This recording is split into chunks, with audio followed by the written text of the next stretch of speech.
Assalamualaikum warahmatullahi wabarakatuh. Kembali lagi di channel Ngulik Horor. Channel ini menceritakan tentang kisah-kisah misteri. Pada kesempatan kali ini saya akan membawakan kisah misteri yang ditulis oleh @Agil R. Saputra. Kalian juga dapat mengunjungi tweet beliau langsung ya. Nanti link saya akan sediakan di kolom deskripsinya. Oh ya, di dalam cerita ini nama dan tempatnya disamarkan semua ya, untuk menjaga privasi pihak yang terlibat di dalamnya. Yuk daripada kita lama-lama, langsung saja kita simak ceritanya. Bismillahirrohmanirrohim. Kali ini saya akan membawakan kisah misteri yang berjudul Keluarga Santoso, Korban Teluh Jawa. Ini adalah kisah nyata. Kisah sebuah keluarga yang terkena teluh Jawa di tahun 1990-an. Kejadian-kejadian tragis dan horor menimpa keluarga ini. Bagaimana ceritanya? Mari kita langsung masuk ke dalam ceritanya. Temanggung 1990, Santoso Sosro Miharjo, juragan cengkeh yang mapan kala itu. Sudah 10 tahun terakhir ini sejak menikah dengan istrinya Lasmini. Dia meneruskan usaha milik mendiang ayahnya. Usaha cengkehnya cukup berhasil. Berbekal titel insinyur pertanian, Santoso sukses mengembangkan usahanya menjadi lebih lebar. Dalam pernikahannya Santoso dikaruniai 2 orang anak. Anak pertamanya Ningrum 10 tahun dan adik laki-lakinya Panggi 5 tahun. Mereka semua hidup bahagia di sebuah rumah yang besar bergaya era 60-an. Maklum itu rumah warisan dari mendiang orang tua Santoso. Dia ini adalah anak tunggal. Untung saja orang tua Santoso dulu tidak memanjakannya. Jadi ketika ditinggal, Santoso bisa dengan lancar meneruskan usaha peninggalan orang tuanya. Sementara di situ juga ada 2 orang pembantu, yaitu Pak Slamet sebagai tukang kebun dan Mbok Urip sebagai ART. Mereka berdua juga hidup dan ikut tinggal di rumah itu bersama keluarga Santoso. Temanggung sekira tahun 1991 sampai 1992. Usaha cengkeh Santoso yang kian berkembang menuntunnya untuk memperluas lahannya dan menambah 1 gudang lagi. Lahan seluas 2000 meter sudah berhasil didapatnya, sementara dia masih harus menambah 1 gudang lagi untuk penjemuran dan penyimpanan cengkehnya. Dan diliriklah 1 bangunan luas bekas gudang cengkeh juga, yaitu milik Pak Carik tetangganya, sesama juragan cengkeh di era bapaknya. Namun sudah lama bangkrut dan bangunan ini juga hampir disita oleh bank. Pak Carik ini sudah meninggal. Kini bangunan itu diwariskan kepada Bowo anaknya beserta hutang-hutangnya. Bowo juga tidak meneruskan usaha cengkeh milik ayahnya. Kini bekas gudang itu terlihat terbengkelai dan sudah menjadi jaminan hutang untuk biaya berobat Pak Carik dulu ketika sakit. Menurut kesaksian Pak Slamet yang juga mengenalnya, Bowo ini selalu mengajukan perpanjangan kepada pihak bank agar nantinya gudang itu tidak disita. Dia hanya menunggu 1 sawah peninggalan orang tuanya terjual untuk melunasi hutang-hutang itu. Kenapa Bowo tidak merelakan gudang itu saja? Karena di sini Santoso juga ingin membelinya dengan harga yang wajar. Tapi ternyata setelah ditemui Santoso, Bowo memperlihatkan surat wasiat dari mendiang ayahnya, yaitu Pak Carik, yang mana salah satu isinya adalah tidak memperbolehkan gudang itu terjual. Tapi dahulu Bowo sebagai anak tertua malah diam-diam menjaminkan surat gudang itu kepada bank. Di samping untuk kebutuhan sendiri, uangnya juga digunakan untuk biaya berobat ayahnya. Itu kata Bowo. Pak Slamet yang juga ikut mengantar Santoso dalam pertemuan itu sebenarnya agak ragu dengan pernyataan Bowo tentang bagaimana uang hutang itu digunakan. Pasalnya di desa, Bowo terkenal sebagai pria yang gemar berjudi. Singkat cerita, Santoso pulang dengan keputusan tidak bisa memiliki atau membeli gudang luas itu. Tapi dalam hatinya ia sangat menginginkannya karena tempatnya yang bagus dan strategis. Di sini dia mulai memutar otak untuk tetap bisa memiliki gudang tersebut. Dihubunginya petugas bank tempat Bowo berhutang. Kebetulan orang itu adalah temannya.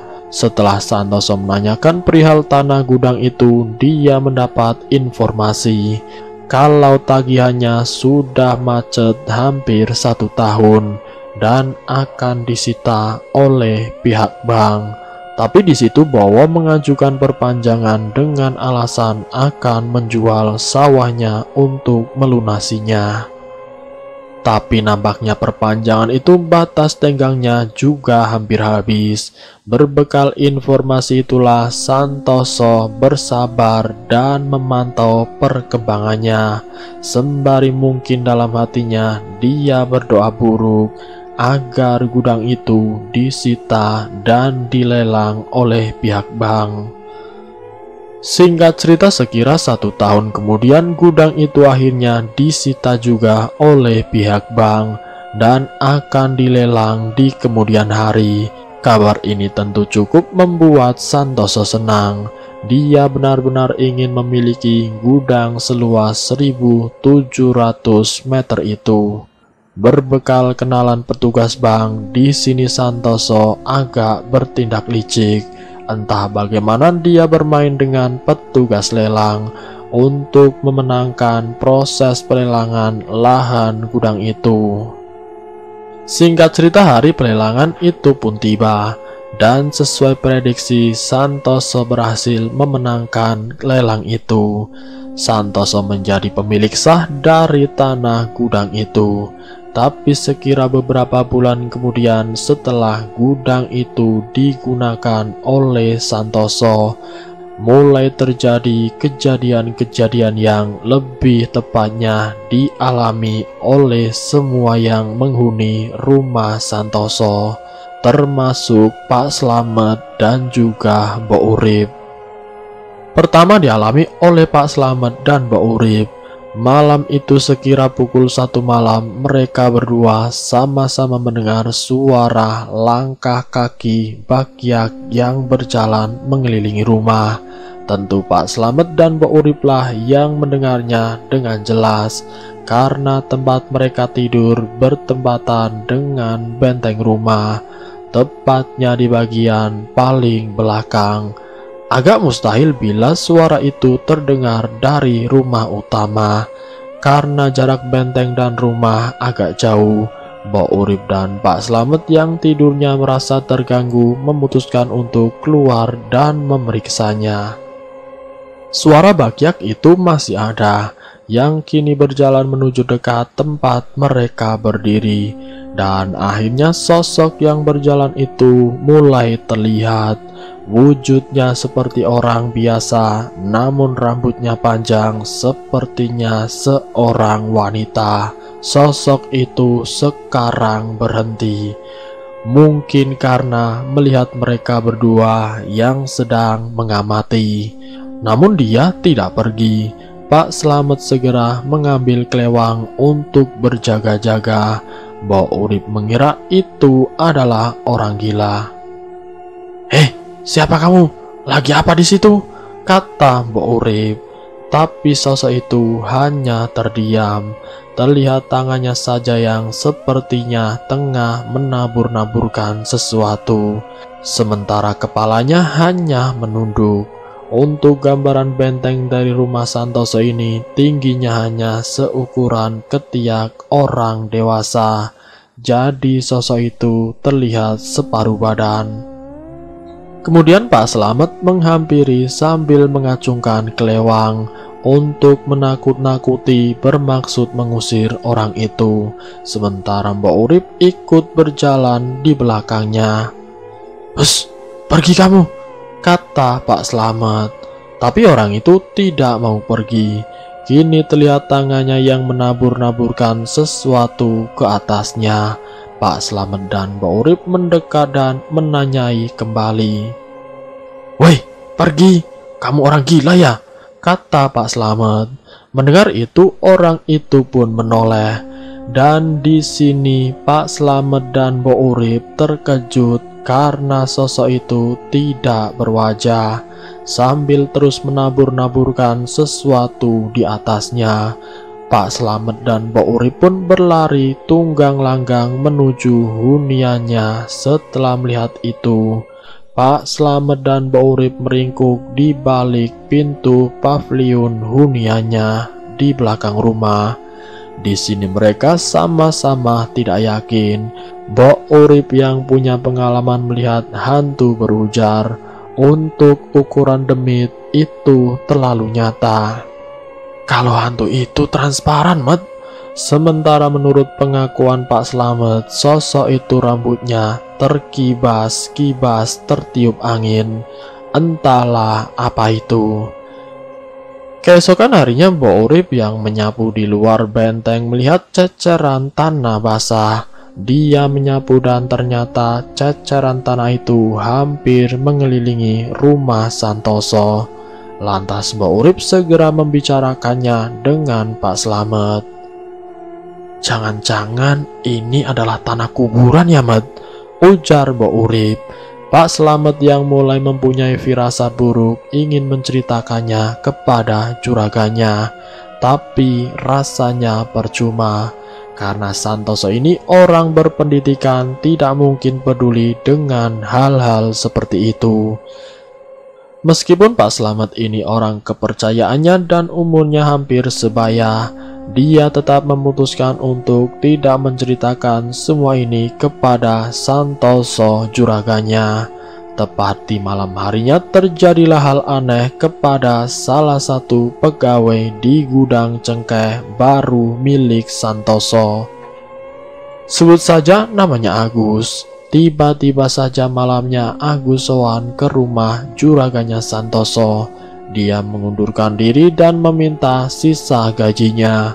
Santoso mencoba bertanya apakah dia ada masalah dengan teman sejawatnya, tapi nampaknya Agus tidak mau mengatakan apa-apa. Dia hanya ingin mengundurkan diri dan meminta sisa gajinya.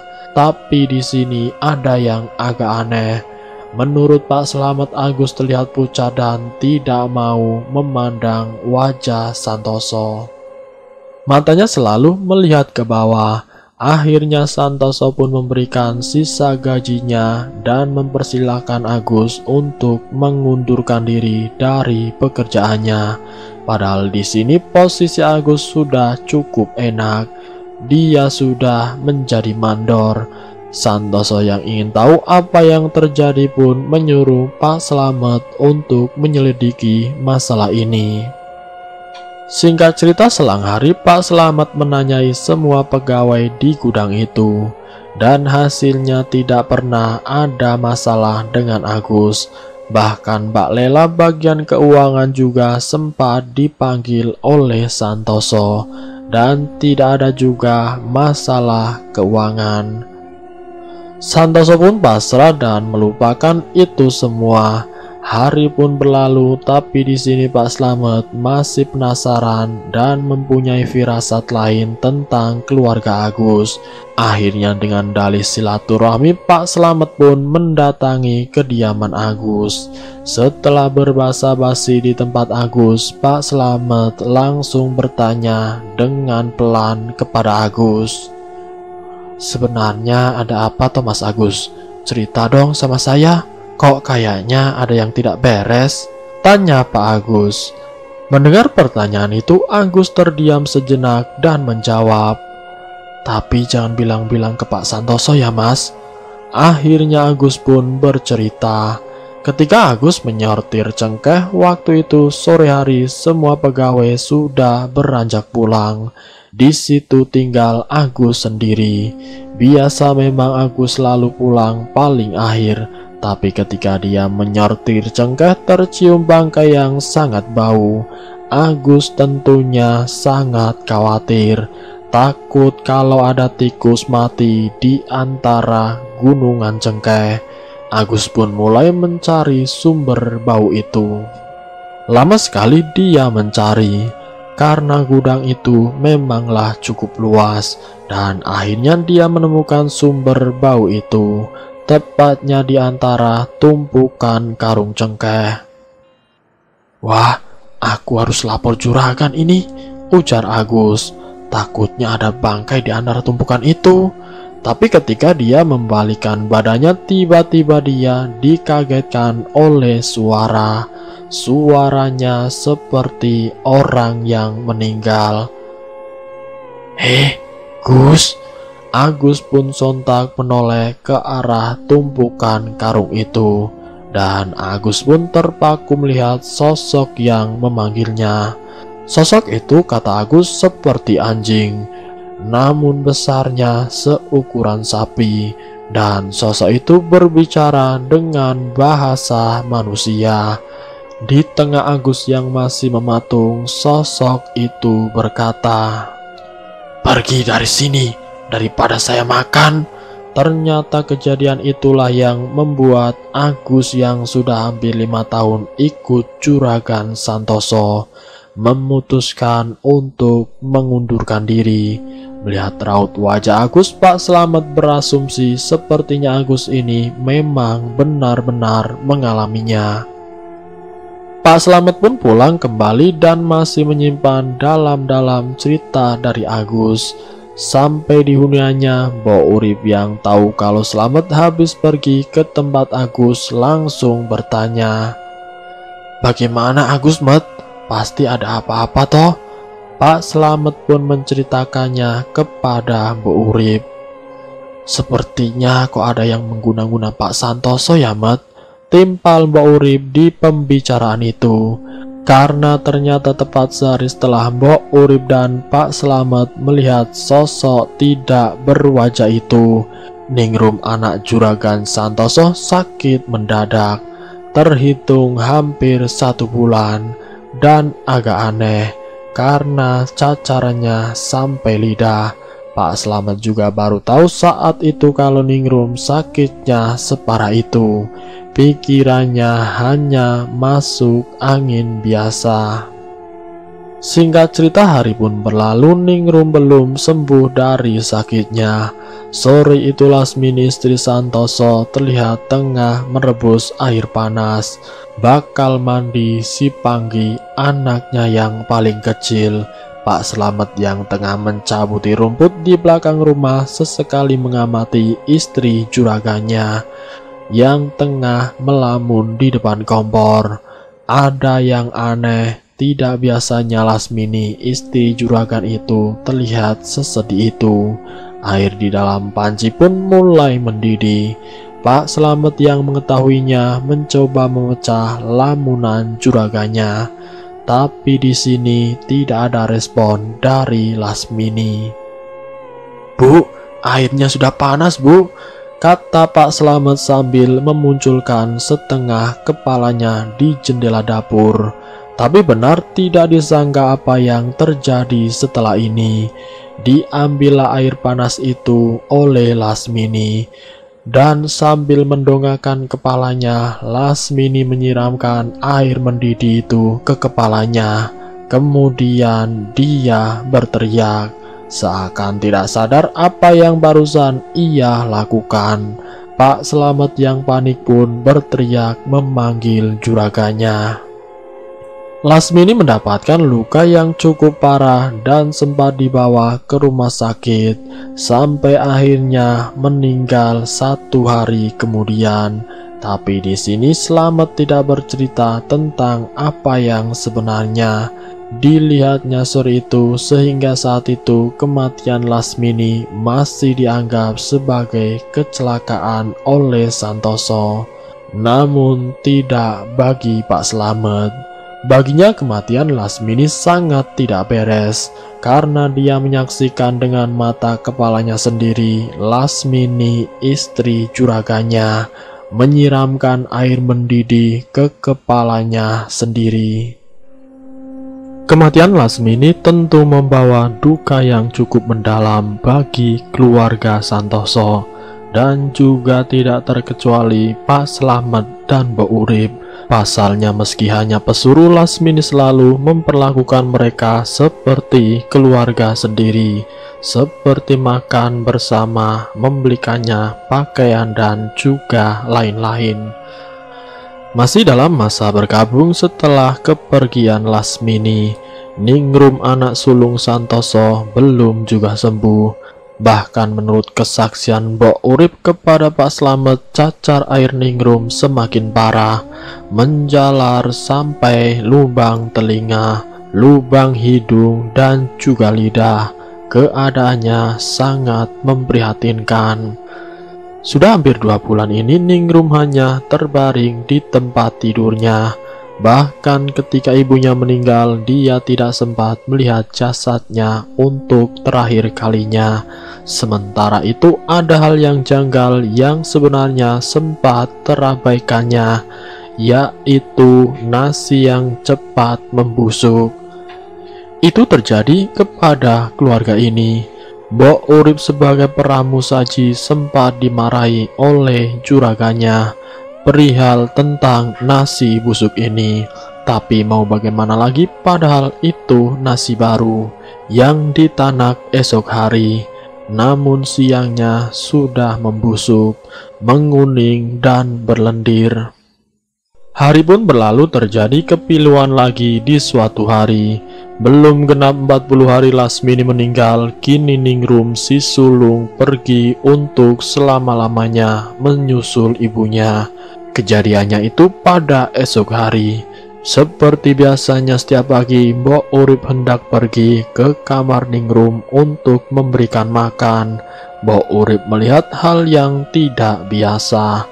Ningrum tidur dengan tengkurap, dengan selimut yang menyingkap.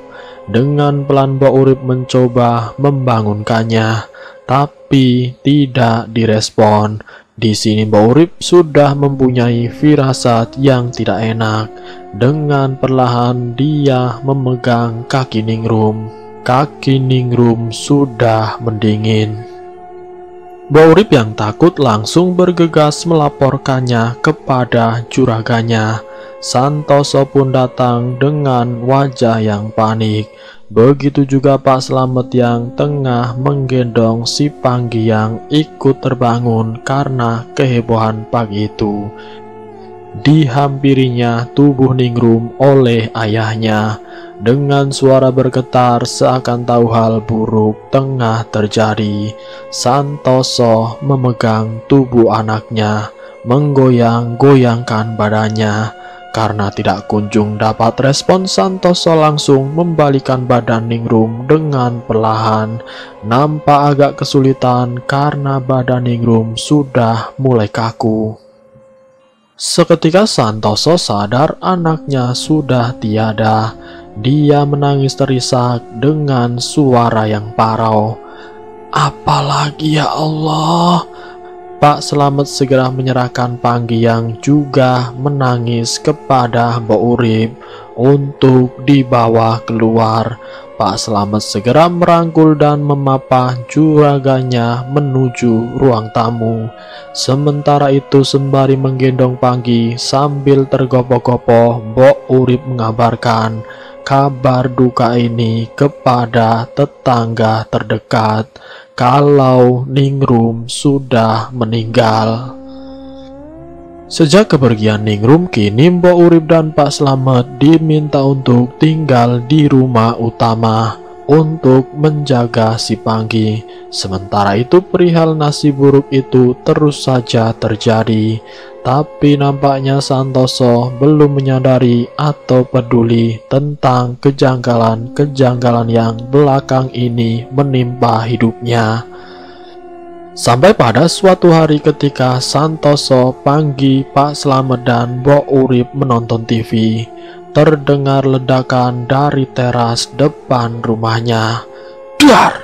Santoso yang pertama kali keluar untuk memeriksanya seketika terkejut dan memanggil Pak Slamet. Terlihat di situ lantai teras sudah pecah dan menonjol keluar. Pak Slamet dan juraganya pun memegang lantai tersebut. Terlihat sedikit berasap dan agak hangat. Santoso mencoba melogikan kejadian ini. Dia memperkirakan ini adalah akibat dari pemuaian dari gas yang dihasilkan oleh Sakti Tank. Tapi Santoso juga agak heran. Pasalnya Sakti Tank ini berada jauh 30 meter di belakang rumah. Santoso pun menyuruh Pak Slamet untuk membongkar pecahan lantai itu saat itu juga.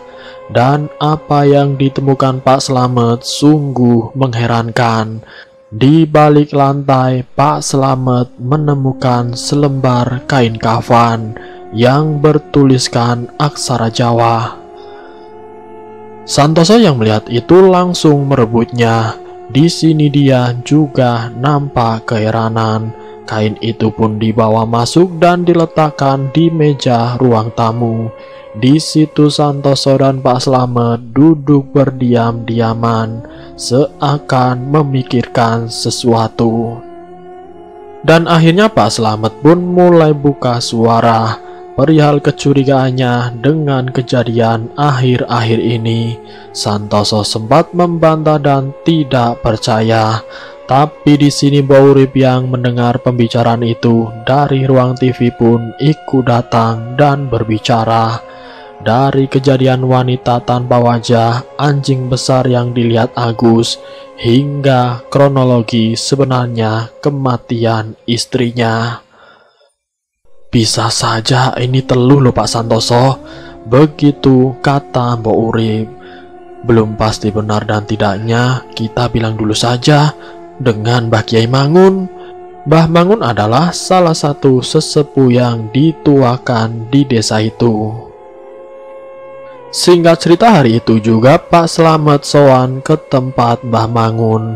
Sampai akhirnya beliau pun datang ke rumah memeriksa kain kafan yang ditemukan di balik lantai yang meledak tadi. Mbah Mangun pun mulai keliling di sudut-sudut rumah sembari bersikir dan sesekali menepuk-nepuk dinding rumah Santoso. Setelah selesai, beliau kembali duduk di ruang tamu dan berbicara kepada Santoso sambil membakar kain kafan itu di sebuah asbak. Dan Mbah Mangun pun berkata, "Ini adalah teluk Jawa, malapetakannya ada 3, pikiran, harta, dan penyakit." Saya jelaskan sedikit, kira-kira begini teluk Jawa menurut Mbah Mangun. Malapetaka yang didatangkan ada 3 macam. Yang pertama, mempengaruhi pikiran. Ini mungkin berhubungan dengan kejadian kematian Lasmini. Seperti tadi diceritakan, Lasmini tanpa sadar menyiramkan air panas di tubuhnya. Yang kedua adalah penyakit. Ini mungkin yang dialami oleh anaknya, yaitu Ningrum. Dan yang ketiga adalah harta. Di sini harta boleh diartikan sebagai usaha. Mungkin ini nyambung dengan kejadian Agus, salah satu pegawai di gudang cengkehnya, yang mengaku didatangi oleh anjing besar yang bisa berbicara. Dan sejak kejadian Agus itu, ternyata banyak juga pegawai di gudang itu mengaku diteror oleh makhluk yang mirip anjing itu. Dan ternyata juga satu persatu pegawai di gudang itu mulai mengundurkan diri karena takut. Dengan ini tentu akan mempengaruhi usaha cengkeh milik Santoso. Di sini Santoso mulai berpikir dan menuduh siapa yang mengirim telu ini. Jangan-jangan Bowo, batin Santoso. Tapi entah kenapa Mbah Mangun buru-buru berpamitan saat itu. "Besok aku kesini lagi," kata Mbah Mangun. Dan bersambung, itulah kisah misteri yang berjudul Santet Telu Jawa bagian yang pertama. Siapakah pelaku di balik teror ini? Nanti saya akan lanjutkan untuk kebagian yang lebih menarik lagi. Jadi untuk kalian tetap stay di channel ini. Terima kasih sudah mampir di channel kami. Jika kalian tertarik dengan video kami, silahkan tekan tombol like, share, dan komen. Tekan subscribe untuk mengikuti video kami selanjutnya. Wassalamualaikum warahmatullahi wabarakatuh.